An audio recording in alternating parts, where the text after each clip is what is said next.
asociacija ir dirbame su šituo projektu. Ar žinot, kokiam projekte jūs dalyvaujate? Na, pakelkite rankas.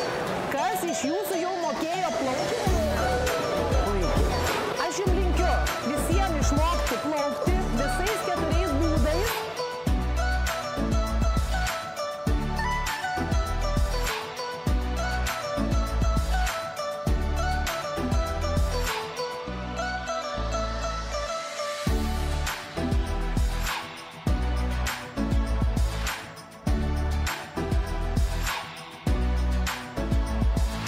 Šiuo metu plaukimo akademijoje Banga Girstučio baseine plaukia virš 800 antrokų.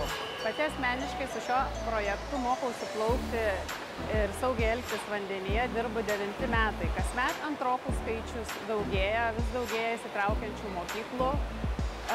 Visada linkę priimti jų dar daugiau, įsitraukia ne tik Kauno miesto, bet ir Kauno rajono antrokai. Labai džiaugiamės integruotų mokymų, kai integruojasi ir spec poreikių turintis vaikai. Jie taip pat turi galimybę plaukti antrokų mokymą plaukti, turim net kelias specialias mokyklas. Šiuo metu su projektu dirba 13 trenerių. Vaikai, kurie dalyvauja šiame projekte, apie, net negaliu pasakyti procentaliai, bet tikrai yra vaikų, kurie lieka pas mus mokytis plaukti toliau ir tęsia savo mokymą plaukti ir ugdo savo gabumus baseine ir plaukimo sporte.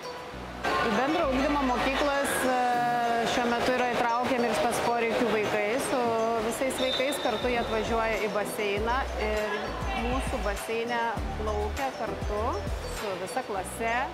Labai įsitraukia mokytojai į šį procesą, taip pat tėveliai, nes vienam treneriui iš tikrųjų su 12 vaikų grupe nėra lengva dirbti vandenyje, jeigu toje grupėje yra spec poreikių vaikų. Tai iš tikrųjų džiugu, kad mes bendradarbiaujam tiek su mokyklom, tiek su tėvais ir visi džiugiai įsitraukia.